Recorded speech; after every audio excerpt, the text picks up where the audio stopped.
অবশেষে আজকে অপেক্ষার অবসান ঘটতে চলেছে। এতদিন ধরে ছেলের রিহার্সেল, ছেলের নাচ এইসব নিয়ে বেশ ব্যস্ত ছিলাম।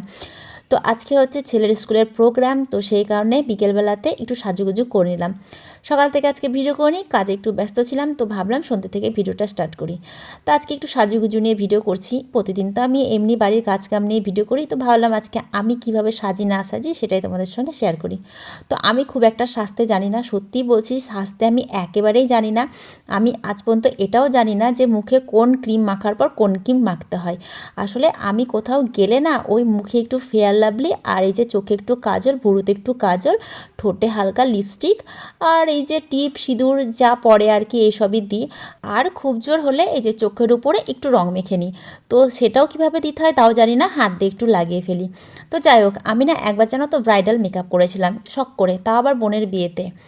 তো ব্রাইডাল মেকআপ করার পর আমাকে এমন দেখতে লাগছিল যে আমি নিজেকে নিজে চিনতে পারছিলাম না, কেমন যেন নেপালি নেপালি লাগছিল। আর এই যে আমার এত বড় বড় চোখ, সেটাতে পলক লাগিয়ে চোখগুলো একেবারে ছোট ছোট হয়ে গিয়েছিল। তারপর নর্মাল সাজ সেজেও দেখেছি আর ব্রাইডাল মেকআপ করেও দেখেছি। সত্যি বলছি, আমাকে একদম নর্মাল মেকআপ করলেই বেশি ভালো লাগে দেখতে। তবে হ্যাঁ, মাঝে মাঝে এখন একটু কাজল পরাও ধরেছি, মানে কাজল তো আগে পরতাম, একটু ওই তোমার আইশ্যাডো তারপরে আইলাইনার এগুলো দেওয়া ধরেছি। তো দেখো, আমি বেশি কিছু সাজিনি, জাস্ট একটু ভুরুতে কাজল দিলাম, চোখে কাজল দিলাম, আর এই যে ঠোঁটে এখন একটু লিপস্টিক লাগাবো। আর টিপটা চেঞ্জ করে নিলাম, তার কারণ ফেয়ার লাভলি মাখতে গিয়ে টিপটাতে ফেয়ার লাভলি লেগে গিয়ে তোমার একটু হালকা হয়ে গেছিলো কালারটা, আর একটু টিপ কালার পরলে বেশি ভালো লাগবে। তো দেখো, লিপস্টিকটাও দেওয়া হয়ে গেছে, এখন বাকি আছে চুলটা আঁচড়ে সিঁদুর পরা।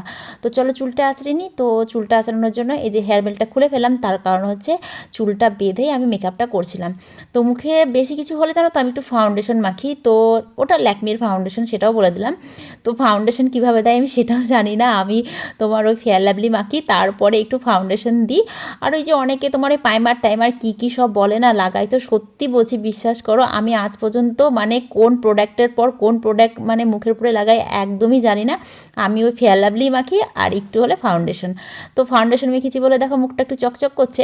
তো যাই হোক, মুখের মেকআপ তো হয়ে গেল, আর শাড়িও পরে নিয়েছি। তো শাড়ির ম্যাচিংয়ে একটা কানের বের করলাম।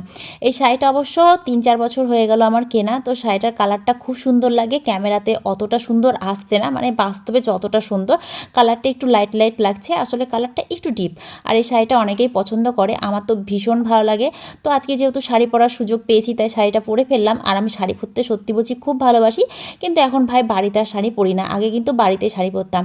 তো দেখো, এদিকে আমি রেডি হয়ে গেছি। তো এখন আমি ব্যাক ক্যামেরাতে ভিডিওটা করছি বলে হয়তো শাড়ির কালারটা একটু ভালোভাবে বোঝা যাচ্ছে, কালারটা একটু ডিপ দেখাচ্ছে। আসলে সামনে ক্যামেরায় ভিডিও করছিলাম, তো সামনে ক্যামেরার ভিডিও দেখবা একটু ঝাপসা হয়। তো যাই হোক, এই যে আমার নবাবকে এখন রেডি করছি। তো ওর ড্রেসটা একদম নবাবের মতন। আসলে ও যে নাচটা করবে সেই নাচটা হচ্ছে কাওয়ালি ডান্স। তো কাওয়ালি ডান্সের জন্য তোমার এই ড্রেসটাই প্রয়োজন, সেই কারণে এই ড্রেসটাই বানিয়েছি।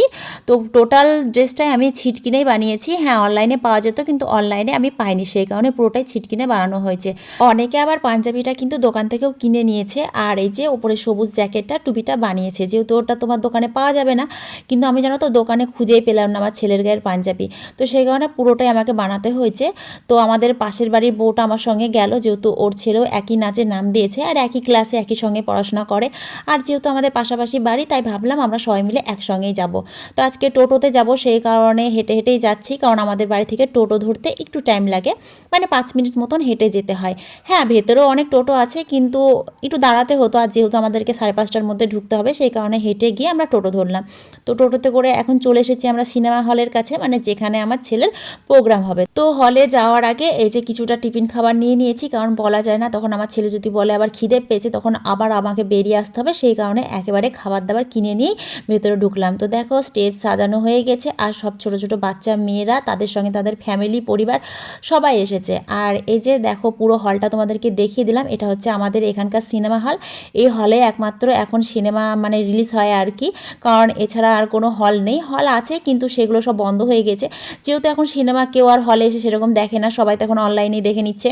তো এগুলো হচ্ছে সব আমার আমার পাগল বান্ধবী, তো দেখো হেসেই পাগল হয়ে গেছে ওরা। তো এদিকে স্টেজটা দেখো কত সুন্দর করে সাজাচ্ছে, তাই না? তো এর আগেও ফাংশন হয়েছে, তখন কিন্তু এতটা সুন্দর করে সাজায়নি যতটা এবার সুন্দর করে সাজিয়েছে। তো এটা হচ্ছে আমাদের স্কুলের বর্দি ম্যাম। তো বর্দি ম্যাম একটা কবিতা আমাদেরকে শোনালেন, তাও আবার তোমার ওই আরজিকর কাণ্ড নিয়ে। আর কবিতাটা মোটামুটি প্রায় 5 থেকে 6 মিনিট ছিল। তো যাই হোক পুরোটাই আমি রেকর্ড করেছি, কিন্তু পুরোটা তো তোমাদেরকে শোনাতে পারলাম না। তারপর যাই হোক এই যে এক এক করে অনুষ্ঠান শুরু হয়ে গেছে। ছোট ছোট বাচ্চারা দেখছো কত সুন্দর নাচ করছে, আর এদিকে ওদের নাচ দেখে আমার বান্ধবীরাও নাচতে শুরু করে দিয়েছে। পারলে তো ওরা একদম স্টেজে গিয়ে নাচতে লাগবে, এরকম একটা ব্যাপার। আর ওরা নাচবে কি, ওরা তো হেসেই পাগল। তো যাই হোক ওদেরকে ভিডিও করছিলাম বলে ওরা বললো তুমি একটু নাচ করো, তোমারও ভিডিও করে দিই। তো যাই হোক আমরা খুব আনন্দ করছিলাম, যেহেতু এত সুন্দর সুন্দর গান বাজছিল। আর গান বাজলে তো মেয়েরা এমনিতেই নাচ করতে লাগে, তাই না?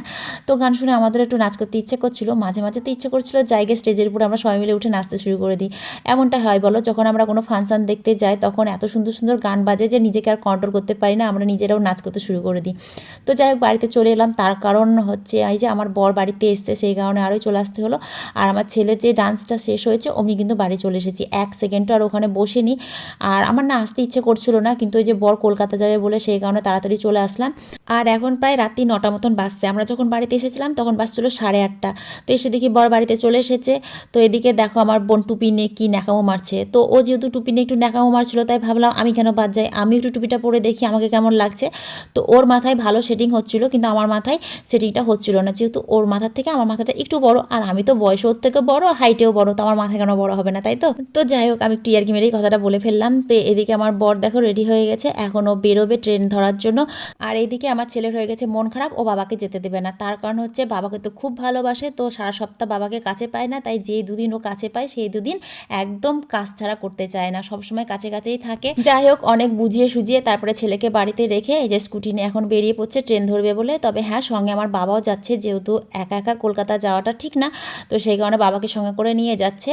তবে হ্যাঁ সঙ্গে কিন্তু ভাইও যাবে, তার কারণ গাড়িটা তো আবার বাড়িতে নিয়ে আসতে হবে, স্টেশনে তো আর রাখা যাবে না, সেই কারণে বাড়ি থেকে বাবা গেল, বর গেল, আর ওই দিক থেকে ভাই যাবে, দিয়ে গাড়িটা নিয়ে আসবে।